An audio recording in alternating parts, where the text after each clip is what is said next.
Okay. All right. Good evening, everyone. Welcome to Chew Valley Area Forum, 28th of February. Don't know how I should have done a little bit of research, see how many of these we've actually have now, because we're probably well into our high 20s, I should think. Don't know. Maybe we'll do that for next time. Never number them, but it's good to see everyone on the or those who've got their cameras on. Good to see everyone. Could I just ask everyone, just in order to keep background noise to an absolute minimum, if you can press your mute button if you're not actually speaking. If you want to speak, then you can unmute yourself to speak if you're invited to. We'll put we use the hand function, so you down in the bottom of your screen you've got there's a little smiley face which says reactions, and on the bottom of that there's a one particular function called raise hand. So if you want to use that, I'll just put my hand up, and you also go to the top left of the screen as well. If you can't use that, use the chat function and just put MIS, which is may I speak, and Mark and Alison and Sarah, when she comes, will be sort of managing that particular part of the process. But you know, I think there's enough of us tonight that actually fairly relaxed and quite used to managing calls on Zoom, so we should be okay to go with that. So yeah, so we are recording the meeting, so I hope that's okay. Oh, Tristram, have you put your hand up, or are you just practicing? No, sorry, I did put my hand up. Very cheekily, I was wondering if it might be possible. I'm a visitor to this meeting, but I wondered if it might be possible for me to go earlier with our discussion, because I need to leave tonight to go on holiday. So if it's possible, that would be very much appreciated. Thank you. Oh yes, okay, right. So I just realised what you're speaking on, Tristram. Yeah, sorry. Okay, that's absolutely fine. Okay, well, I do run a tight ship, so we'll move on fairly quickly. So I'm going to do Stuart and Stuart first, and then we will. Yes, about that. Okay. So yeah, so we are recording the session. It will go up on the YouTube channel afterwards, so don't say anything naughty or anything that you don't want to be made to go viral in the internet. We've all seen what happens with that. The only apologies I've had are from Karen Warrington, Councillor Karen Warrington. Alison, Mark, are there any other apologies that we've had? No, not for apologies. Okay, thank you. So as in real life, when we used to meet in person, we always had the police came first, just because you've got other things to be going off to do. So I would like to welcome Stuart Company and Stuart Peard, and welcome back, Stuart. We haven't seen you for a while now, to give us a bit of an update on what's going on with the police. And also it's just a reminder that the BANES Community Safety Partnership are currently reviewing their community safety plan, and would like to hear from local community on any concerns, issues or priorities that should be focused on the new plan. And if you've got any thoughts, can you email the community engagement team? We'll put the email hopefully in the chat, possibly Alison. Yeah, we'll put the email in the chat, but I'll hand over to Stuart and Stuart, if that's okay. What should we go for? Age before beauty, Stu, or shall I go first? Fab. So my name is Stuart Cumine. I am the new neighbourhood sergeant for the Chew Valley and Keynsham beats. So just to say hi tonight. I'll try and get along to as many of the forum meetings as I can. Hopefully one day they'll be back in person. Much prefer that. What I've done, I provided Alison with a précis of the 6B areas that I cover. Chew Magna, Chew Stoke, Compton Martin, Numnut, Thrubwell, Publow and Pensford, Stanton Drew, Stowey and Ubley. So I provided that it can be circulated amongst the people that come here. There's nothing sensitive in it, so it's free to be done. So I say, just in terms of quickly my background, the majority of my service was on South Gloucestershire. I've been a neighbourhood sergeant for probably 5 years, and I've done then probably about a third of my service in B&NES, but predominantly in the centre of Bath with a spell at Radstock. So hopefully I know roughly what I'm talking about, but all these villages with strange names are getting new to me, and I'm trying to learn where they all are. So people have to bear with me when it comes to that. My dog is about to go mad, so this is horrendous. I'm just going to go in another room. So I say the document can be freely thing. What I'm interested in is, in particular, are there any questions? So I'm not one to supply arbitrary figures. However, what I am happy to do is supply what you actually want. So I don't know how my predecessor has done it, but I've always found that people generally don't ask any questions. As soon as I walk out the door, loads of questions get asked. So I was going to ask if feel free to answer me questions after me and Stu have just briefly gone through our bits. If not, then if I can ask that questions are put either in the minutes, sent to me on one email, and then I say myself and Stuart can answer those and then get them added as an amendment to the minutes to be circulated, if that's okay. So just looking at the beats that I cover then, which is beats on the Charlie Sierra 223, as we call it. The report provides a fair summary. There's been 53 reported crimes in the 3-month period, which I've looked at, which is from the 1st of December 2021 to February 28. Just in terms of general issues that I know come to heart from a lot of people, burglaries. So there have been 8 reported burglaries within the patch. Having been through them, there's only one of real concern, and that was a theft of some motocross bikes from an address that was clearly targeted.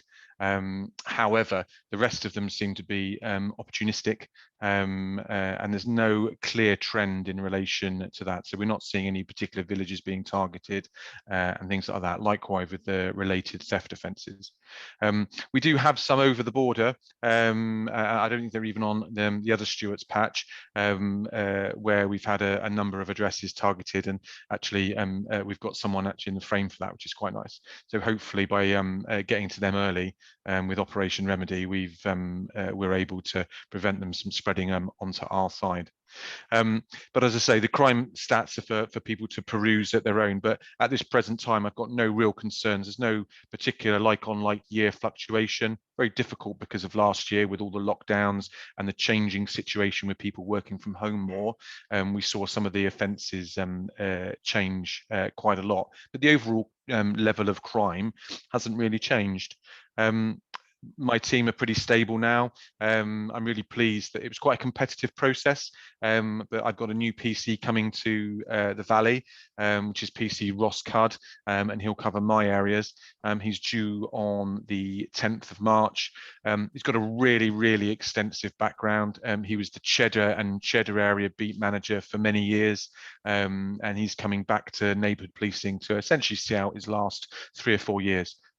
Exceedingly proactive, very knowledgeable, knows his way about, and he'll be a real asset for the Valley to have someone out and about.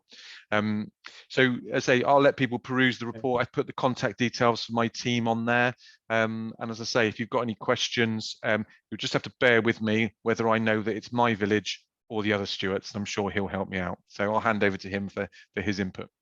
Great, thanks, Stuart. Stuart, over to you. Hi, good evening, and thank you for inviting me back to the Chew Valley Forum. I was away for 2 years. I was a beat manager for 10 years between 2009 and 2019. I got sent to Porton and Peasdown for a particular reason. That's now been dealt with, and I only have 10 months left of service before I retire. So I'm back on 226 where I rightly belong. Looking at the stats and figures which I produced, as the Sarge has already said, in relation to the burglaries, we've got an idea of the particular interest we're looking at. and that's ongoing investigations. It's interesting how the trends have changed, because there's one theft from motor vehicle in 3 months. When you go back to 2019, vans were being hard target regularly all over the patch. We have 13 back in 2019, so that's quite interesting how it's changed, and the trends have changed, and they've got to say look somewhere else to gain their funds. But in general, the beat is as it was. Lovely villages. There's a few issues here and there. Temple Cloud's got some issues at the moment, but that'll be dealt with. Now we've got a police presence back in view. Regular patrols all across the area. Engaging with the farms again, which is nice to get back into that, because they've obviously got their concerns with the theft from farms. The quad bike was taken from East Harptree not long ago, as well as Mr. King's farms being targeted as well. So yeah, it's nice to be back. Okay, thanks, Stuart. I mean, I think Stuart won. I think as in terms of the what we need to hear, it's sort of this is about sort of wider valley area trends or things that you're picking up. You're obviously dealing on a one-to-one basis with parishes and people within the parishes, parish councils, etc. This is more that what's happening area wide. So any sort of intel or that you've got at that level, this is the place to share it, and this is the place to sort of to ask for any specific requests that you've got at that sort of across a wider area. This isn't doing outside the scope of what you're doing with parish councils already.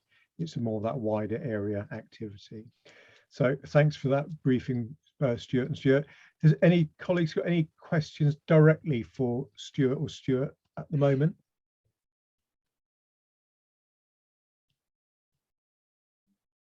No. Excellent. Okay. Well, the reason we have you on early is so that you're then free to go off and do other things as well. So that's kind of how we'll sort of do it. But it's really great to have you here, Stuart, and Stuart for your last 10 months as well. It'd be really nice to see you again in the flesh. Any time that you get out to parishes or to the local communities is great to see your presence on the ground. Yes. So that's really good. So and it'd be useful to meet with Ross as well. So maybe we can make sure he's in the call next time when we meet. As I say, he starts on the 10th of March, and he'll hit the ground running. He's a superb officer. Right. I've got to say, I've been really lucky to get him. So as I say, if there's questions that people want to ask, you can contact us at any time. The contact details are on the brief. But if there are any particular that arise as of this meeting that need to then go in the minutes, if they say email them to me, and then I'll liaise with Stuart to get them answered and replied. That's brilliant. Thanks, Stuart. And we will send those notes out. Alison's already said that you've got your notes. We'll make sure they get sent out pronto. All right. Brilliant. Lovely. Thank you for your time. Guys. Take care, guys. Bye-bye. Now then, can I just, this is sort of doing this on the hoof. Can I just check with Simon and Angela? Are you okay just to move you down the agenda a bit, or are you on to something else as well? That's okay. I can stay till the end. Okay. I'm fine. I might not stay to the end, but I can certainly be bumped down a notch. We'll juggle it all around a little bit then, if that's okay. Sorry. So Tristram, and we're going to have Martin. Martin's around somewhere, isn't he? I saw him. Yeah, hi, Martin. Okay.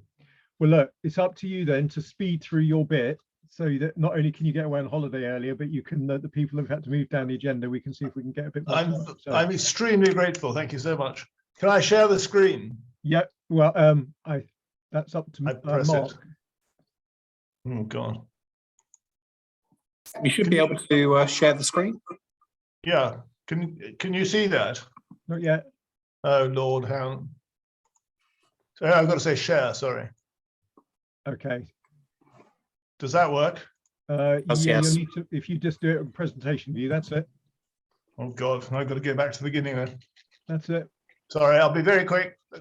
Very bad. Here we go. Okay. Okay, I'm just going to whiz through this pretty quickly, but we run Parish Online, which is software that you've all got because Martin procured it for you. And so we've got quite a lot of councils using Parish Online to make climate plans. And so I just wanted to understand whether we could work with you on climate plans. So very quickly, over 70% of districts and unitary authorities have declared a climate emergency, but NALC's study found that parish and town councils are finding it hard to follow up with geography-specific climate plans, partly because of lack of expertise in the councils, but also lack of tools. And our proposal is let's use Parish Online and support True Valley as a sort of test bed for doing it better. So that's what we want to talk about. The role of Parish Online for climate plans, I think, is to provide, first of all, to provide data layers, as you all know. So we can provide general layers like master map, address space, all the ancient woodland. There's about over 300 data sets that can be useful.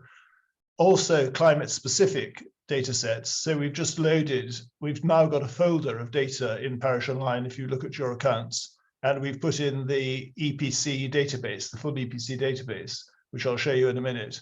So you can see which houses have which ratings for the 21 million records that are there. And you also have access to all the full EPC reports for every house. And then we have the Bath and North East Somerset layers, which I understand you've done a housing condition survey and an EV charging point survey of some sort. And I think Martin is arranging for those layers to be made available under the climate change folder. And then the fourth group of data layers could be commissioned layers. So and we work with a company called Energio. So if you want to look at the solar potential of your communities or the community ground source heat pump schemes, there's ways to do that. So you could commission data. So that's the first task of Parish Online. The second task is to build action plans, which I'll show you what they might look like, but they basically look like neighborhood plans with polygons and points saying this is our plan. This is where we want to provide grants or support grants for insulation or whatever it is. And the good thing about creating an action plan in Parish Online is you can show it you can communicate that via your public map in your websites, and you can plot and report progress. So it's a way to involve the citizens and the residents. And then the last point is that Parish Online allows you to share layers between all interested parties, which could be community groups and national agencies and the unitary authority. Tristram, can I just interject at this point? So there are a number of people on the call who are from the parish councils who will have access to Parish Online, as you indicated. There are probably an equal number of people who are not members of parish councils who won't have access to Parish Online, who won't seen Parish Online.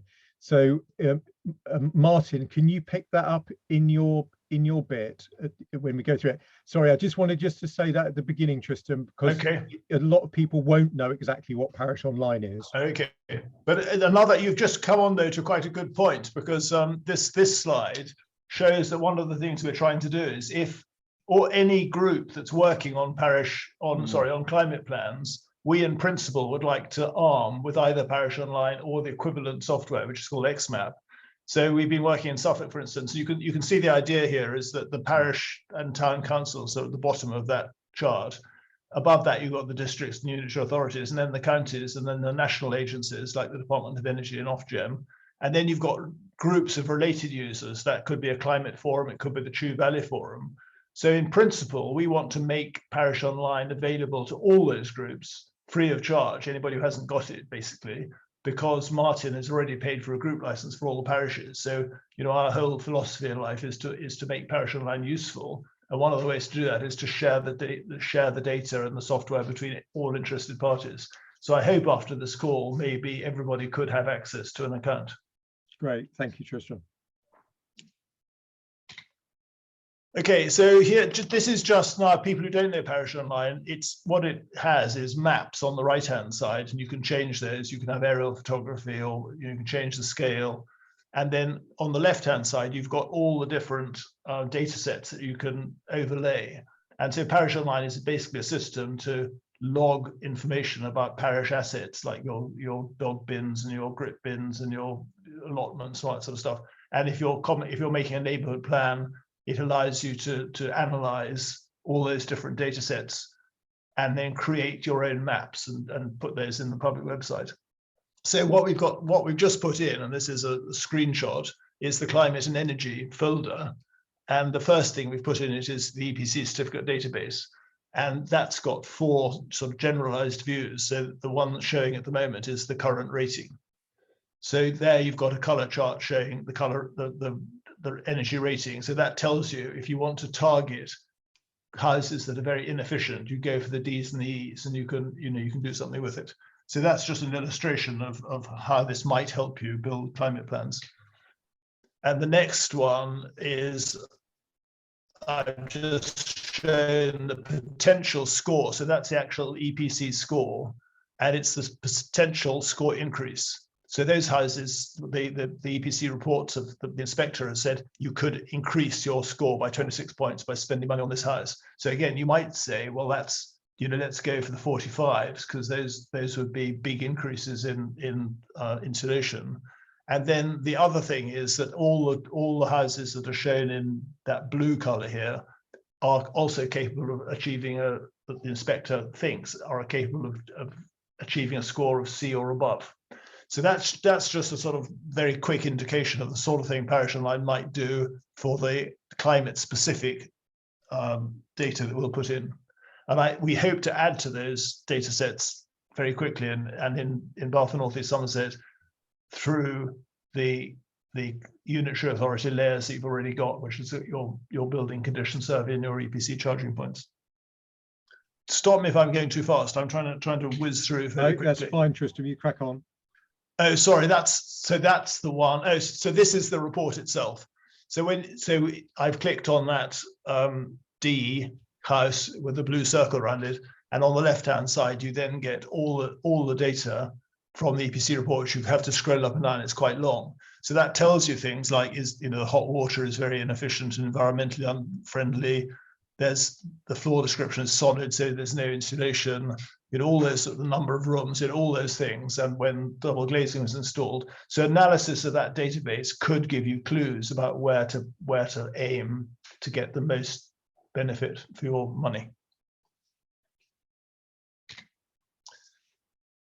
And I talked about specific data that we could produce. So this is a company called Energeo who we work with, and they've done work around the country. And this one just shows solar potential. So this is Saffron Walden in Suffolk. And what they've done is they've analysed the aerial photography and looked at the slope and the orientation of the roofs and any shadows that like large trees that would block it. And they've estimated the kilowatts that you could get out of solar potential. And that again could be useful for targeting a plan. And you might, as a result of that, you might say, well, there's a lot of potential in that street. Let's see if we can get a solar company to come and bid and offer a discount for doing something about it. And linked to that, they also do, this is an AI-based detection, again, of satellite or aerial photography data. But the idea here is to detect which roofs have already been converted. So mixing those two data sets, you can say, well, we've got so much of the potential, we've achieved 5% so far, or 25% or whatever it is, and it makes sure that you don't target areas that are already well covered. So the difference between those two data sets, again, gives you more information. And this one is an interesting, this is an EV charging point analysis. And what Energeo have done in this slide is to analyze, again, using machine learning techniques. That's very quick. They've analyzed which houses have drives, so the green houses have drives, so there's no need to have public facing EV charging points. The red houses don't have drives, so you need to provide public access charging points. And then they've looked at the Telford car park, which is shown with this black circle. And they said, well, if we put EV charging points in that car park, that would serve everybody within 5 minutes walking, because you would have to leave your car and walk back home. So that catchment area with the yellow roads is what that would cover. And then for the rest of those houses, so there's houses up in the north which aren't reachable to the car park, they then analyze the width of the pavements to assess where you could put public charging points in that area. So again, that would cost about £90 per square kilometre as an estimate. but it just shows again how this sort of technique could be used to create a geography-specific plan for any parish. And this shows the suitability of gardens and houses for ground source heat pumps. And I won't go into any more detail on that, but one of the aims of this is to identify areas where you might do a community heating scheme, which again is much more efficient than doing it for individual houses. So that's it. Those are just examples of sorts of things. This I think fairly last slide just shows what a climate plan might look like. It's not actually a climate plan, but the idea is you'd build a map like this that you could put on your public website and could be interacted with by the public. And the layers you'd have there would be things like, where are we targeting EPC scores? Where are we going to give grants for doing installation? Where are we going to give grants for boiler upgrading? Then you'd have transport layers, things like park and rides and car sharing schemes, trees and biodiversity, and sustainable living. So those are the sorts of layers I'm talking about that I'd like help building what those layers should be. Because if we can work out with some customer group like yours, the best way to do this, we could make those templates available to all our 1,700 parishes across the country. So my ideas and what I wanted to raise at this forum is, could Chew Valley work as a team to create climate plans? Could we involve a university, which a lot of councils are now doing, to provide expertise and manpower? Could we develop these templates to guide other councils? And if we can do that, we'd be prepared to help make it work. And the reason Chew Valley is very attractive to me is that it's the one area where everybody has Parish Online already. Most of the places I'm talking to, we're struggling. We're saying we're taking a group of parishes, and only half of them have Parish Online at all. So it's a struggle to make the sale. The great thing about Chew Valley is you've already got it. So we're ready to go. Thank you. That's all I had to say. That's brilliant, Tristram. Thank you so much. That sounds really interesting. Martin, Well, I don't have a presentation, but I'm here to take questions on things from the base point of view and offer any help people need in general with Parish Online, especially people who are relatively new. Those of you who've been around a while know we used to every year meet up once a year at Bar University, and sadly COVID's knocked that out for a few years, so we're all a bit behind on keeping everyone up to speed. But I'm happy to take questions. I spoke to our public transport people only this afternoon about getting the data on electric vehicle charging points. They said, in fact, they haven't mapped it, but they know where they're going to install them all. And they know there are some out there already that hadn't been installed, that have been installed by the people, and they're going to try and get that data as well. So we're on the way with that one. Okay. So shall I throw the floor open to anybody got any questions either for Tristram or Martin? Sorry, you should just say Martin you work for B&NES, don't you, Martin? Yeah, I'm chief geographer for B&NES, basically. Excellent. Okay. So if anybody's got, I'm quite happy just for people just to raise their hands using the chat function, or if in the old-fashioned style, if you want to put your hand up, if anybody's got any questions.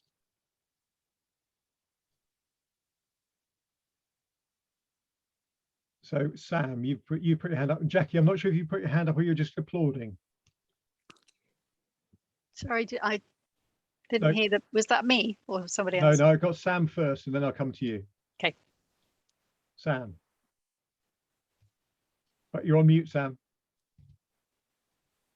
I've got too many microphones, sorry. I was just going to ask, I'm Sam Ross, so I'm not actually within Chew Valley. I'm just sort of in the next bit in Summer Valley. I've joined this because I'm part of a climate action group in Farnborough, which is not actually that far away from Stanton Drew, which is kind of the edge of the area here.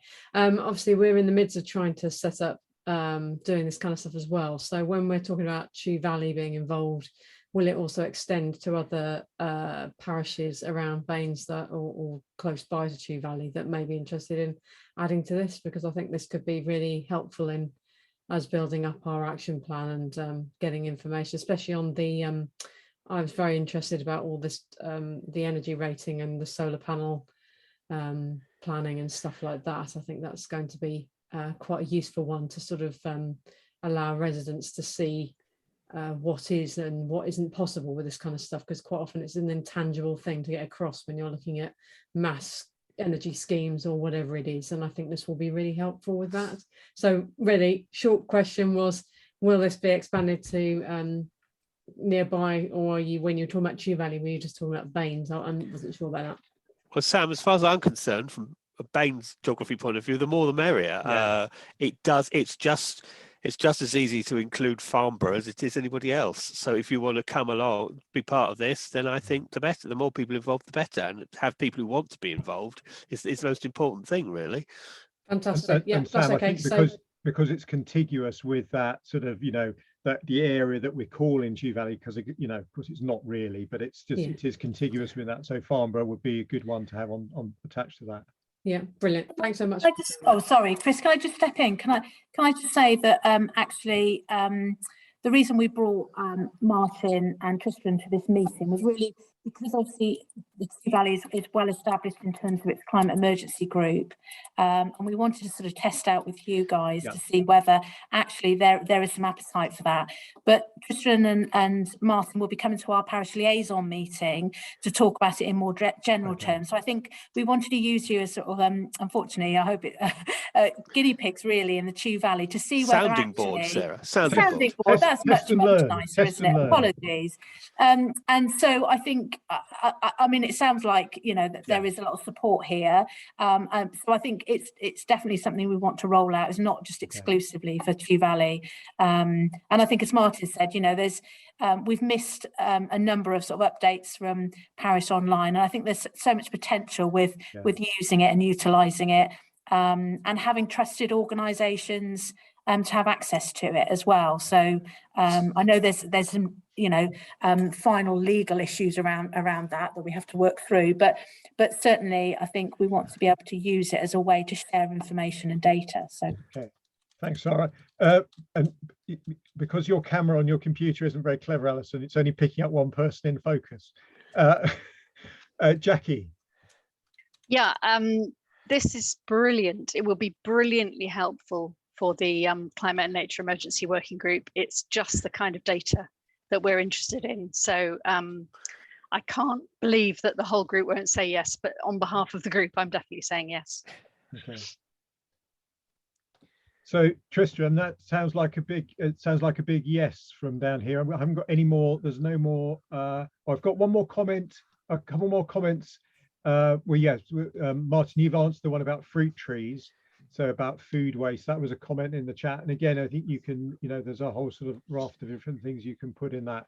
So I think there's some ideas that can come forward from it in that basis. So that sounds great. So is that okay? We'll leave it there, Tristram. Perfect. Martin, is that okay? Yeah, that's fine. I mean, if anybody wants just generally, they can email me on my Baines email address in the meantime and ask more questions or ask for particular bits of data, or say, I've got some data, how do I map it? Yeah. And I'll be there to help you. That's my job. So that's brilliant. Okay, well, look, we'll follow this up after the outside the meeting, but be good to see you for your going. So the bit that I'm interested in, Tristram, is that bit about if you're not in a parish council, how do you get access to it and how can you put information in? Okay, we'll cover that. And I think but we can certainly help with that. Thank you very much, and thank you very much for allowing me to be early. Okay, no problem. I hope you have a nice holiday. Bye, Tristram. Bye-bye. Chris, if I can just follow up that last point, I think for the moment, if someone else wants to be in it, like in a partner organisation, the best thing would be for them to, if you point them in my direction and people email me, and then I will get Parish Online to sign them up. Okay. And then because then they won't be getting random requests and thinking, who's this in relation to? Okay. And I can say this is part of this project. I'll get them to sign them up, and then they'll get sent the login details. Brilliant. Okay, that's really excellent. Thank you so much, Martin, and thanks for coming in. Thanks for inviting me. It's a powerful tool that I think will add to what people are doing. So it's great. So thank you. Okay, thanks very much. Right, I think what I'm going to do next, because I know we had I juggled the agenda around a bit. Simon and Angela, are you still there? Yep, Yeah. I am. Yeah. Okay, sorry about that. So Simon, I'm going to and Angela, I'm going to hand over to you now for your bit. We're going to just talk a little bit about the impact of financial stress and supporting our communities, if that's okay. So excellent. I'll let you introduce yourself, and the floor is yours.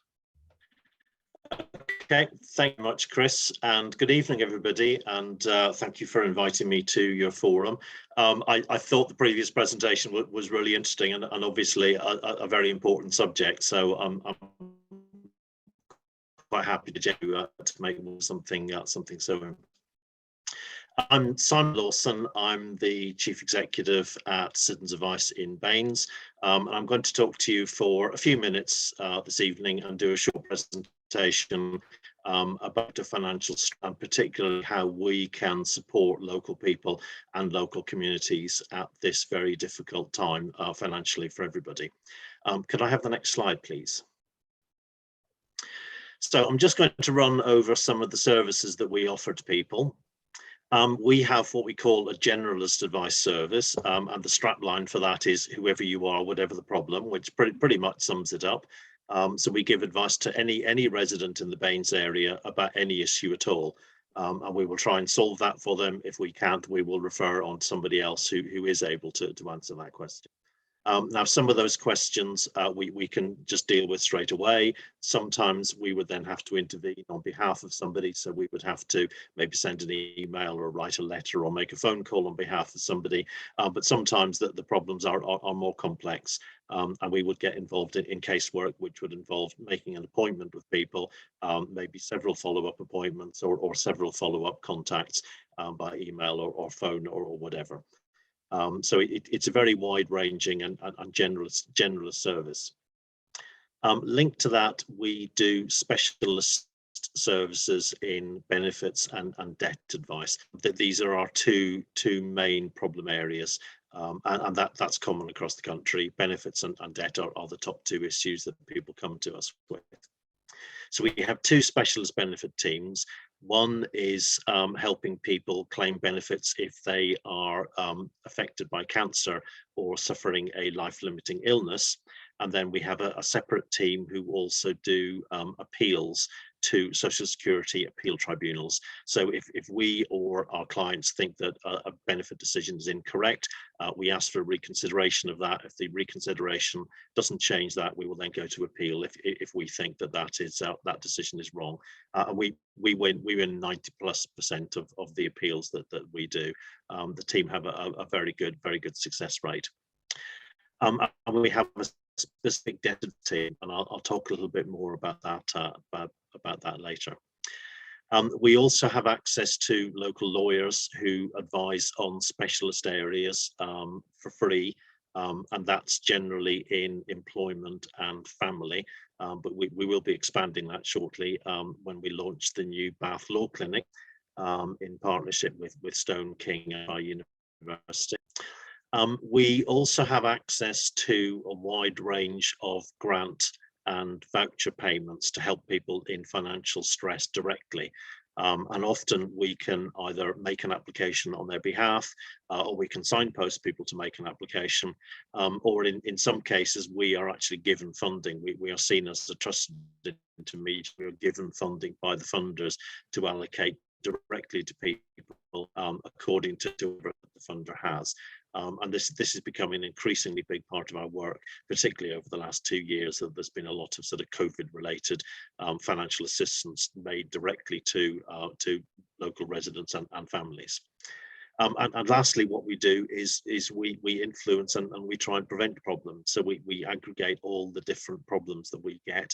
We do research about trends and issues that are affecting people, and we campaign either locally or nationally to change things in the system, if you like, to make people's lives better and take away some of those problems that are affecting people.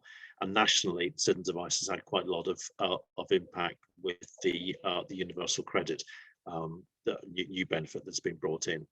So we do that both locally and nationally. We're also a training organisation, and you see that the three young people, smiling young people there, were 3 people that we recruited last year under the Government Start programme, and 2 of these have left us to go into employment, and 1 we have found our own funding for to keep her on as one of our advisors. So we not only provide advice, prevent problems happening, but we recruit and train local people and get them into get them upskilled and in some cases into paid employment. Can I have the next slide, please? So just some of the core principles that we abide by. We are always free. We never charge anything for our services. We are independent and impartial, even from the people who fund us. So B&NES Council funds us, but we will often raise issues with B&NES Council on behalf of the local residents, completely impartially, and we are completely confidential as well. So the fact that somebody has come to us for advice and details of their case are never passed on to anybody else without the explicit consent of the client, and sometimes we will ask for that consent in order to make representations to the DWP or the local council or housing associations, etc. But it is a completely confidential service. Can I have the next slide, please? So just a few stats on our impact, and this relates to the last calendar year, so 2021. We helped almost 5,000 unique clients across the B&NES area last year, and we helped them deal with 15,000 advice issues. So you can see that on average, people have 3 advice problems on average for each client. But of course, some people have a lot more than that. Some people have 10, 12, or even more than that. Some people would have 1. And as top advice issues that we deal with are welfare benefits and housing and employment and family matters are the so 3, 4, and 5. We also record financial gains on behalf of local residents, and this is money that we get them directly either by claiming additional benefit they didn't know they're entitled to, writing off debts, or as I mentioned earlier, accessing grant funds for people. And the financial gains we last calendar year were just short of £6 million. And for a service that costs just over £600,000, I think that's a pretty good rate of return. And just as pleasing is that 92% of our clients would recommend us. So people are obviously sort of well disposed to the service and happy to recommend the service to other people. Can I have the next slide, please? So we also do, as part of that client survey, we also ask people to do individual comments, and this is just one that came in sometime between October and December. It was the last quarter that we reported on. So I'll just read it out. It's been brilliant. I'm elderly, suffering with anxiety and depression. Without you, I don't know how I would have coped. And that's quite typical of some of the sort of the congratulatory comments and the real impact we're making on individual people's lives. Can I have the next slide, please? So just briefly on debt advice, what we can do on behalf of people. So we will always make sure that people's income is maximised, and that is around claiming or other allowances that people are entitled to. In some cases, we have a partnership with Wessex Water. We can ensure that people's water bills are reduced. As mentioned earlier, we have access to grants and other funds, sometimes making applications on behalf of people, or sometimes we can make those direct payments ourselves. If people have complex cases, and they often do, particularly with debt, that the traditional debt client will often wait unfortunately for a net build up, and we'll have multiple debtors. And so we do quite complex casework on behalf of those people. And we have a range of solutions that we can offer people in terms of short-term and long-term debt solutions. Personally, I was a debt advisor many years ago, but the range of solutions that are available now are much greater. That there's far more options for people who are in debt. So it's really something that we can help with. Can I have the next slide, please? And just a brief thanks to who fund our debt service. That's St John's Foundation, Wessex Water, and we have a small grant from Bath Building Society. So particularly thank you to them. Can I have the next slide, please? So how can you help? I hear you ask. Well, obviously we are a local charity. You can donate to us. There's a donation button on our website. You can volunteer for us. We're always looking for volunteers, and we offer a wide range of volunteering opportunities, from training people to be full advisors, to administrative assistants, to helping us out with business and marketing, and a whole range of other issues that people can volunteer with us. So if you're interested, the details are on our website. And lastly, you can take part in fundraising challenges. So, for example, we have a number of places at the Bath Half Marathon that will be taking place later on this year. So if you'd like to run that on our behalf and raise funds for us, we'd love to hear from you. So can I have the next and final slide, please? So finally, just to how to get advice. We're currently operating a telephone-only service, although we've been in the next few weeks to be able to start offering face-to-face appointments again and seeing people face-to-face. But you can call us on that free phone number, and that's available every weekday between 9:30 and 2:30. And we can do follow-up appointments by telephone, and we've been doing those very successfully over the past 2 years. There is a lot of basic advice and information on our website, citizensadvicebaines.org.uk. So check that out for volunteering opportunities, and also to look at a series of advice, some of which links into the National Citizens Advice website as well. And lastly, we have referral arrangements with a number of local organisations. So if somebody is in contact with the local organisation, then ask them to make a direct referral to us, and then we can then take that case on directly, and we won't have to ask all the questions that we would normally do for somebody coming to us for the first time. So thank you very much for your time. I hope you found that interesting. I think we might be doing questions at the end, Chris. So shall I leave it until then? Yeah, is that okay, Martin? We'll hold the questions to the end. So Angela. Yeah, I'm here. Are you there? Excellent. Okay. Hi, Angela. Hi there. Over to you. Have you got my presentation, Alison or Sarah? I've got it, and I'm just loading it up now. Fantastic, thank you.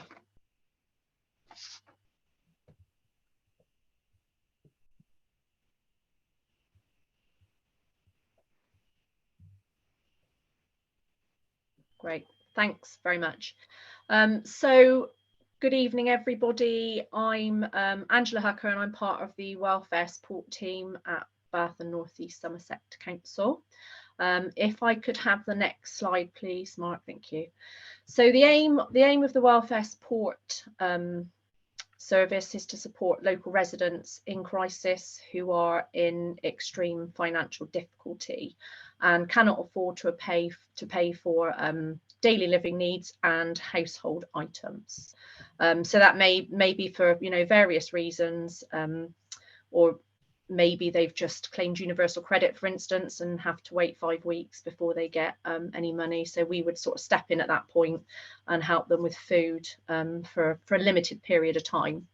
Can I have the for the next? That's great, thanks. So it's for residents who live in Bath and North East Somerset. They must be on a low income and generally would have to provide us with evidence that they are experiencing financial hardship. Can I have the next slide, please? So what can we help with? Predominantly people will call us to get help with food because they don't have any money to buy food. So we would provide them with supermarket vouchers or a food bank referral, sometimes both. We can generally email people codes to go and get some food. So it's pretty instant. And or if they're not, if they're not sort of able to get to emails and stuff, they haven't got phones, then we'll get them to come into one of the offices so we can give them a physical card so that they can go and get some food and essential household stuff. Can I have the next slide? Thank you. So other help, removal costs, essential clothing for job interviews, and I probably should have added, we do help with school uniforms as well. White goods, household furniture, certain household bills, could be gas and electric, carpets, and rent in advance if if they have to move for for whatever reason. And can I have the next slide, please? We also help with debts, which is council tax arrears, rent arrears, discretionary housing payments, which is a pot of money that we have for housing costs for people that are on benefits. So that's kind of the criteria. They have to be in receipt of certain benefits to qualify for a discretionary housing payment, but we can pay rent arrears if they're not on benefits as well. We'd use our local welfare money for that. Utility debts, we can pay for debt relief order payments, we pay bankruptcy fees, and something that we got quite recently was the ability to send out prepaid cards, so cards that have a set amount on for people to pay their own debts, or maybe go and buy their own white goods or carpet, so it puts it sort of more into their hands, and gives them a little bit more freedom with it, depending on the situation. Can I have the next slide, please? Thank you. So household support fund is administered by our benefits team currently. So it's grants of £250 to people on low incomes to help with their energy costs, which is some of the money that we got from the government because of the COVID. So it's for gas and electric, other household fuel, because not everybody has gas and electric. We've had people applying that live on boats, blankets and bedding, so things that people would need to keep warm, clothing, and they can also use this money towards boiler repairs or servicing, and that is using the prepaid card facility. So people apply, it's pretty straightforward online application, and then a card is sent out to them to use that money for those specific reasons. And can I have the next slide? So to apply to the welfare support scheme is by telephone or email.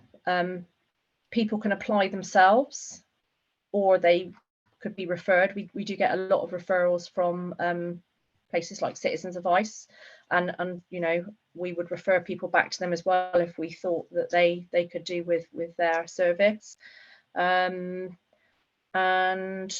yeah, I think that's the last slide. So I haven't done anything regarding sort of budgets and stuff.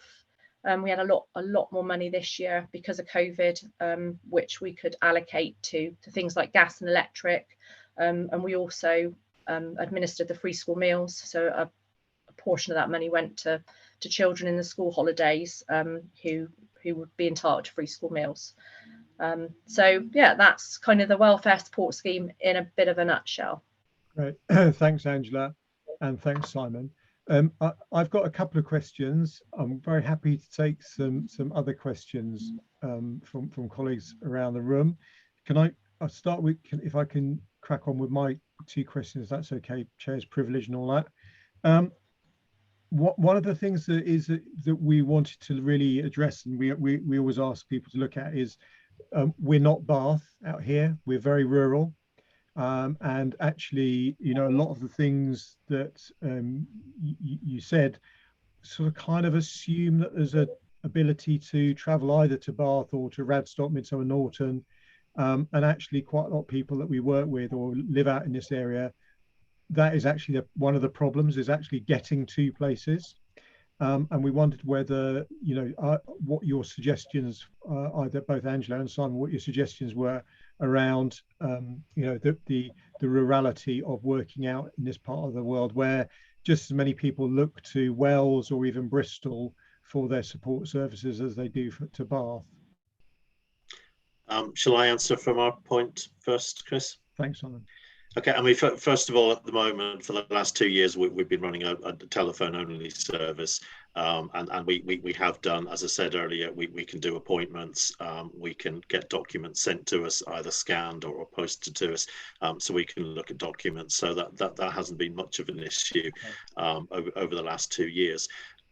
Certainly our plans moving forward are to reopen the appointments at the two councils' one-stop shops, one in Keynsham and one in Midsummer Norton. So we're just talking to Baines Council about that, and hopefully at some point later in the year we will have appointments there. We're also doing a new project called Pathways from Poverty, which we're hoping to launch in the next month or so, and this is funded by Public Health within the council, and this is an outreach drop-in service at local food banks or food pantries. And there's four locations across the district, 2 in Bath, 1 in Kent. So when we launch that, we can let details of how to access drop-in advice at those locations. Okay.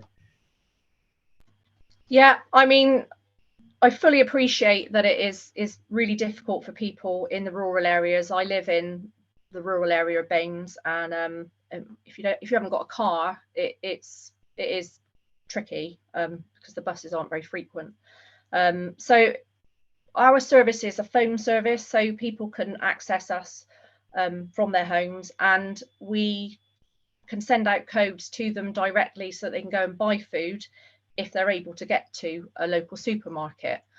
If somebody was in a real desperate need and they couldn't get out, then we will actually do an online shop for them and have it delivered.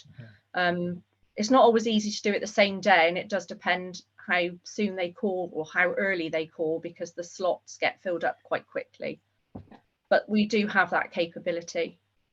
So just so this is for comment for parish colleagues who are parish councillors, is really just so that you are aware that that these services exist and that you can signpost to these services. But I think it would be really helpful if you are coming up against problems of where people, you like Simon, you talked about food banks. Actually there are no food banks in rural, in the Chew Valley. You either have to go to Keynsham or to Midsummer Norton.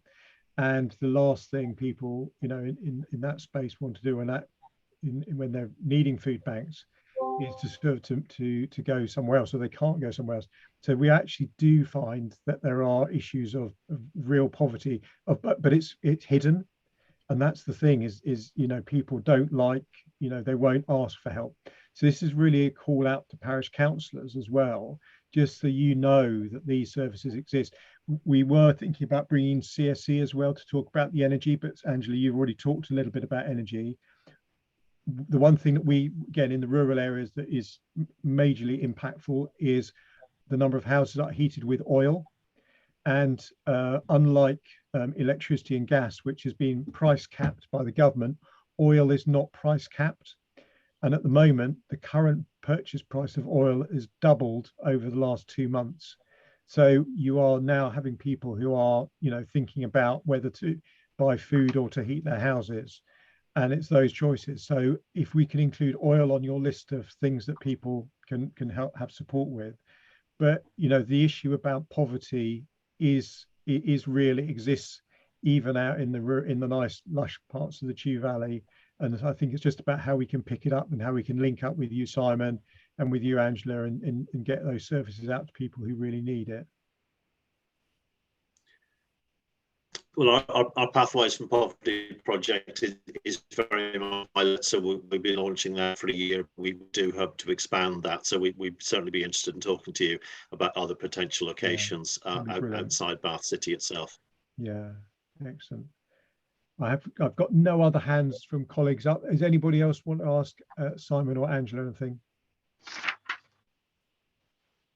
No, that's brilliant. We've got your details there on those 2 presentations that we'll make sure are shared out.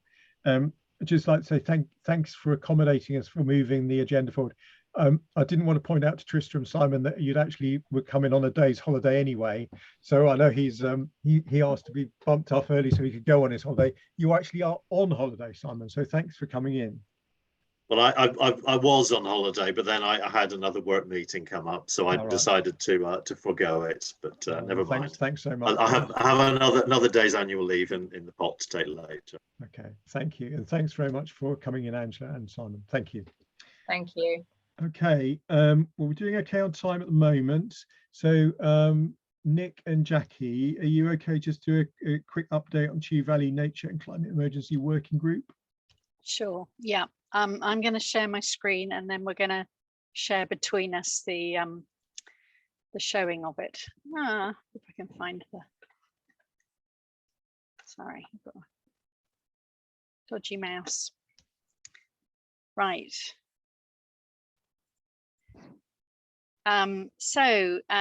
It's lovely to get the chance to update the meeting again. I really appreciate the fact that we're invited to update regularly on what we're doing.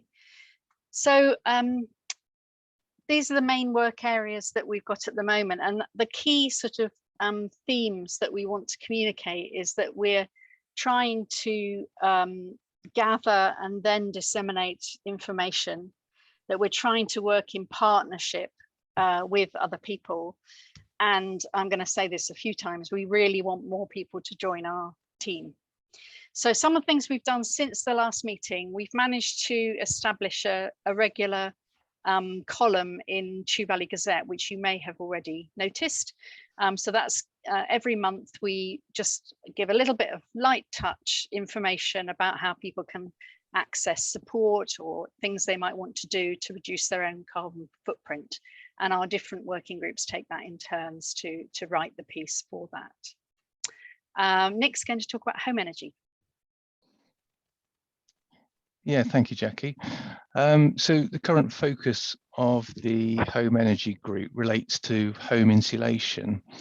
Our objectives involve trying to raise awareness for the benefits of insulation, the energy savings resulting from home insulation, and assistance and advice available to complete home insulation works. One of the key challenges that the groups has faced is finding the most effective way to engage with householders in our parishes. Based on the experience of similar parish level initiatives that have previously taken place, we know that response levels to surveys and social media messaging can often be poor.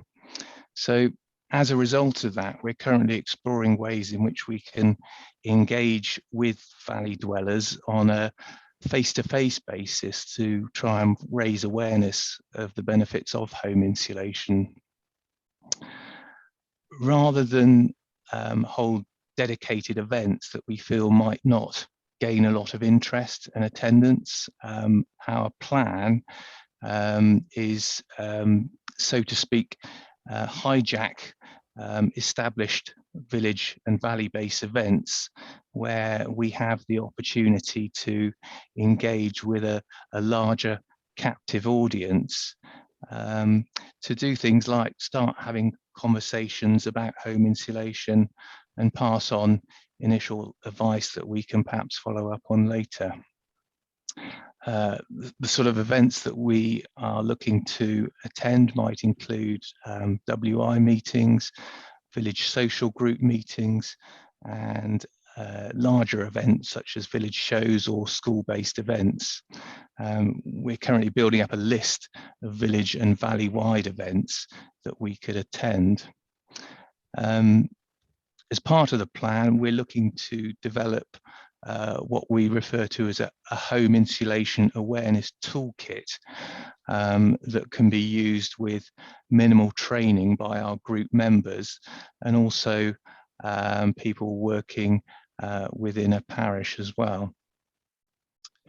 As well as providing written and graphic information, the toolkit will include using thermal imaging cameras and temperature guns to demonstrate heat loss in buildings. We're thinking a lot of these meetings could take place in poorly insulated village halls, which would probably give a good demonstration of heat loss in action. So this is a project that we're still getting off the ground. Please do get in touch if you're interested about getting involved, or if you know of any events you think that might be suitable for us to attend. So that summarises the current work of the home energy subgroup. Briefly, to also touch on the work of the nature protection subgroup. We haven't got a member of this subgroup at the meeting tonight, so just to give a very... We have, you know, we've got Heather. Oh, I don't know if Heather wants to jump in, but I know Nick has prepared something to say, Heather, so don't feel under pressure.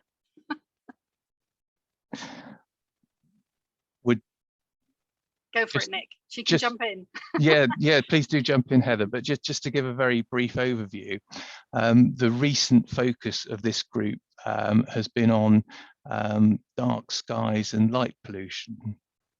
Their work has involved identifying the main causes of light pollution in the valley and looking at ways to engage with householders and businesses to encourage them to reduce light pollution. One of the main causes of light pollution which the group has identified is security lighting, and the group is looking at establishing some clear advice on alternatives to permanent overnight security lighting. Anything more to add on that? Nick, and just a thought on that. I'm sure Stuart from the police would have a view on that and would be able to. They've got a team dedicated for things like security, so we could you could make a link back with Stuart at the police. That's already happened, actually. Yes. Cool. Yes. Sorry. Yes, Chris, that's already happened. So one of the members of the group has been liaising with the police.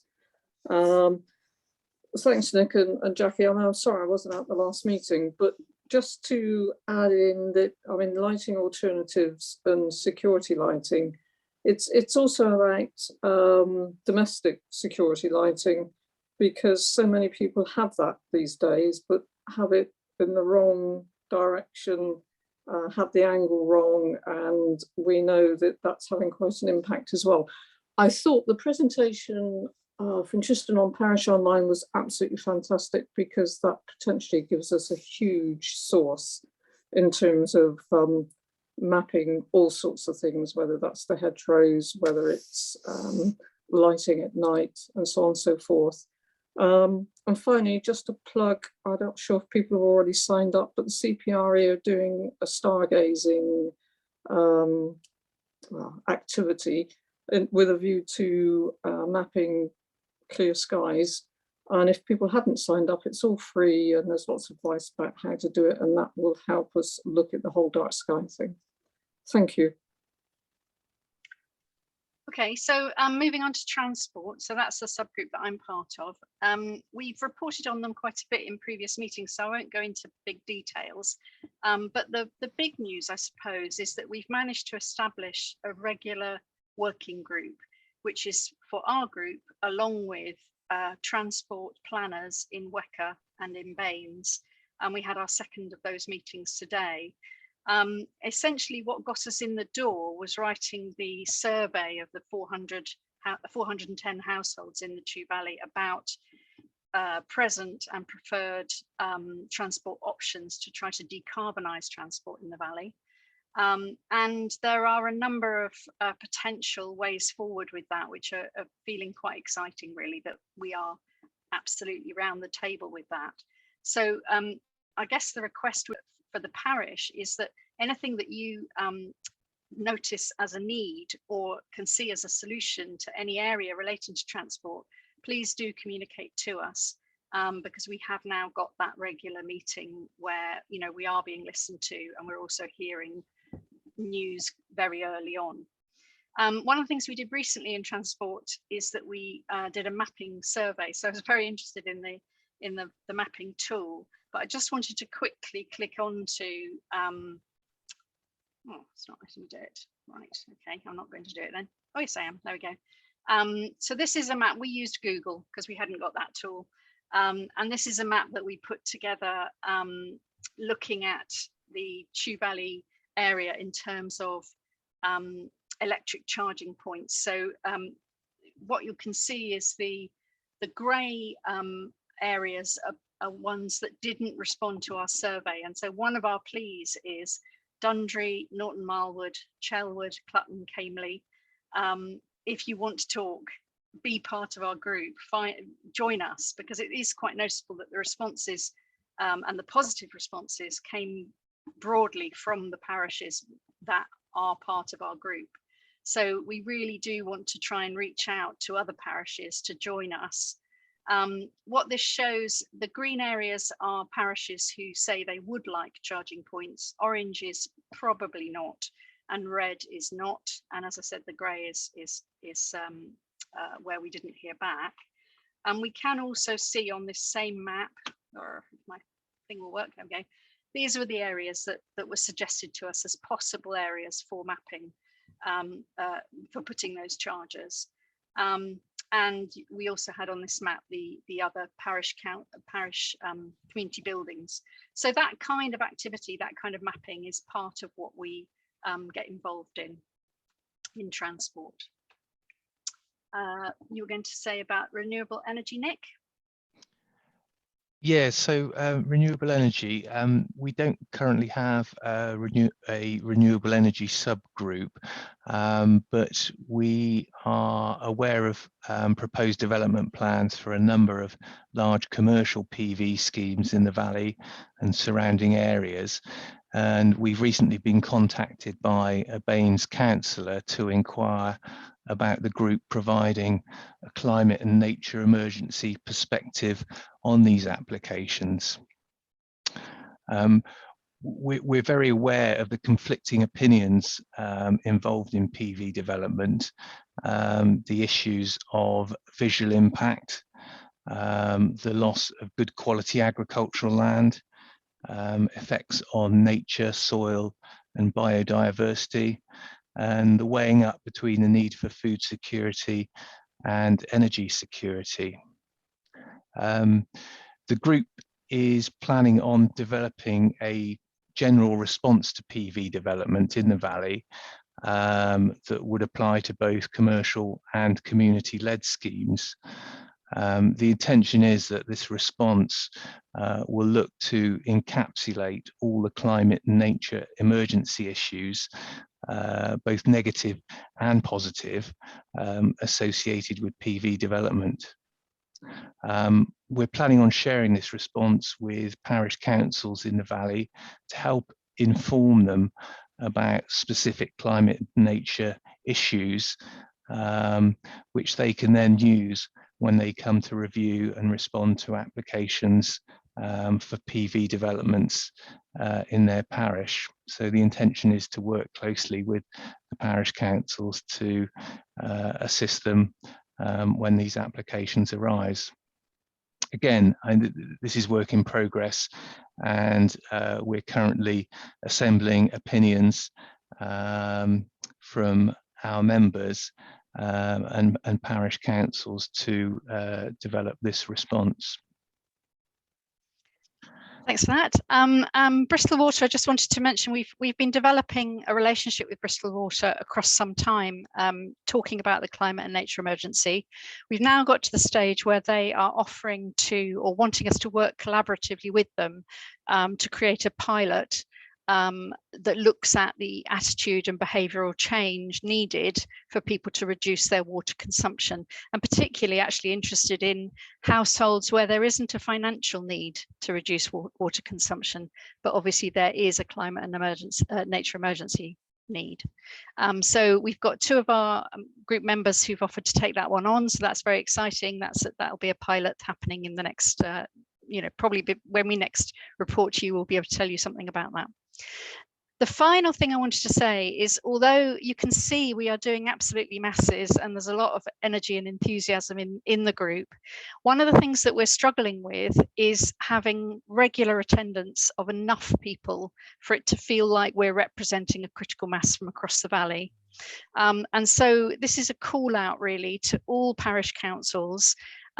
we would love to see more people from each parish council involved, and we would love to see more parish councils involved. We've got 12 councils currently involved in the scheme from across this broad area, but I was interested to hear about Farnborough, and I found myself thinking, oh, maybe they could come on board. I need to talk about that. But people with energy, people with enthusiasm, not necessarily knowledge or particular skills, but who are willing to really embrace this as a working group. It's action focused. We get stuff done. We don't just chat. Thank you. Great. Thanks, Jackie. Yeah, maybe we should talk to Sam about having a transfer from the Somer Valley into Chew Valley, Sam. I don't know. We got Sally on the call as well. I don't know. Is Sally's still there? Right? We might have a view on that. Thanks, Jackie. Has anybody got any questions for Jackie, Nick, Heather, or any of the other? Because I know there's a number of other colleagues of yours on the call tonight. Hang on. No. Oh, Sam. Right, Sam wants a free transfer to the Chew Valley. Well, I was just gonna say, yeah, no, we'd like to. I'd definitely like to speak to you, Jackie. I think it will help us greatly. We'd like to get more of the local parishes around us involved in things as well. So I think there are a few that haven't actually declared climate emergencies yet. I think they need a bit of support with that. So I think together we can probably help that and make a larger group, which I think will be useful generally for this part. In terms of joining Chew Valley, Farnborough's really only just joined Somer Valley, so that might have, but it joined for a number of different things. But I think I get invited to these things anyway through a number of other things that I'm involved in. So there's always ways to keep in touch. So just drop us a line, Jackie, or give us a call, and we'll see what our groups can do together. You can say Chew Valley is a state of mind rather than a geography or something like that, maybe. Okay. Any other comments for Jackie, Nick, or Heather on that? I think there's some really good work coming through on that, and yeah, some really exciting things. Particularly, I think that relationship you've been working with Bristol Water, which, and I'm going to talk about that on a different aspect.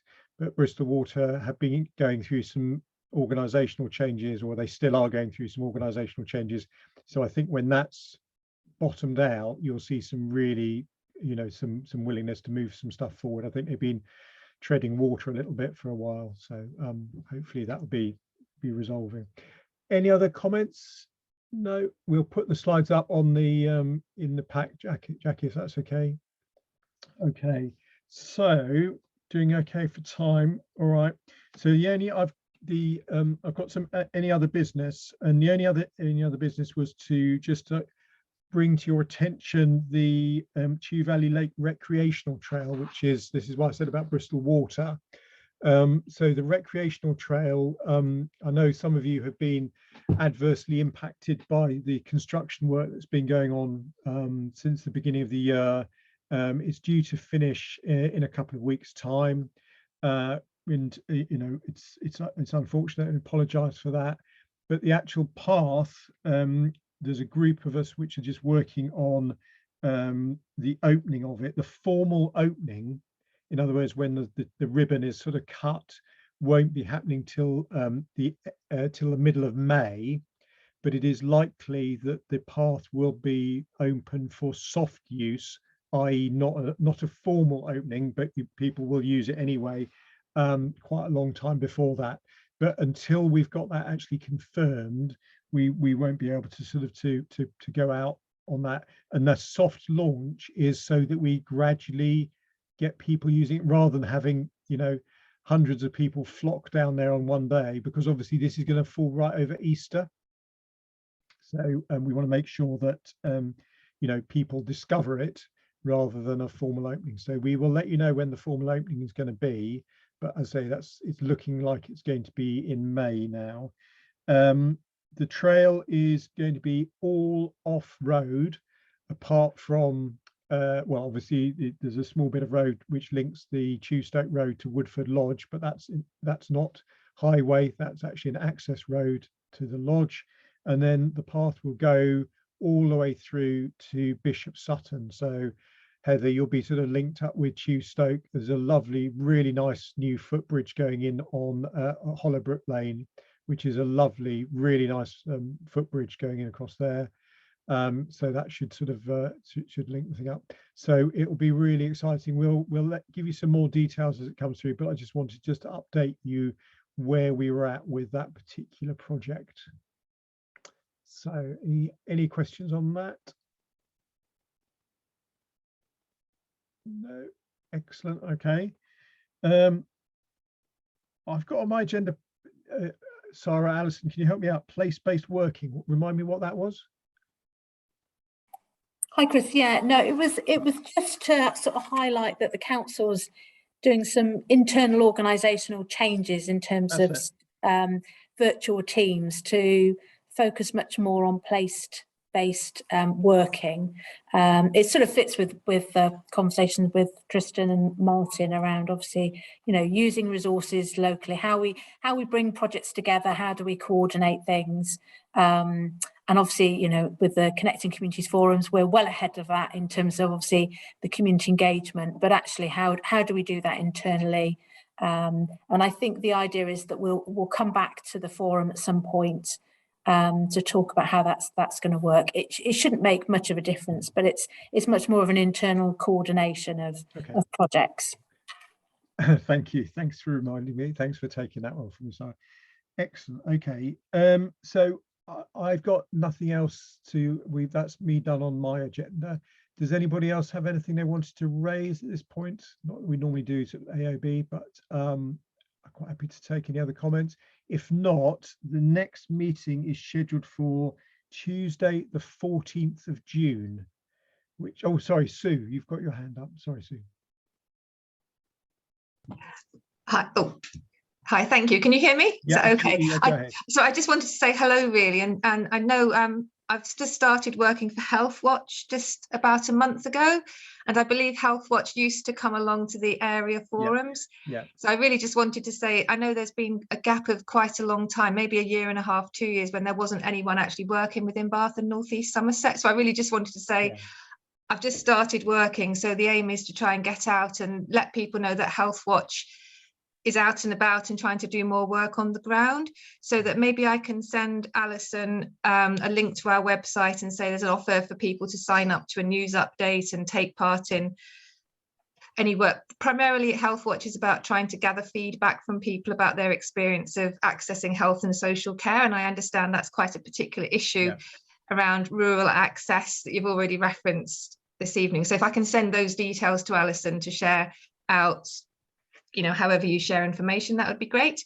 Okay. Well, see, what we might do is we might, in discussion with Heather, we might well bring back in one of our future agendas a bit more of a health focus again, given the formation of the integrated care boards and the Baines and Swindon and Wiltshire group, and so that we'll take we've got your contact details, but we'd certainly like to bring some more stuff in, and again, particularly on both the rural nature of what we're working in, and also the fact that we're right on the periphery of that Bath, Swindon, Wiltshire group, and actually the impact that has on services in our particular area. So perhaps we can bring that in as another stage. So is that okay?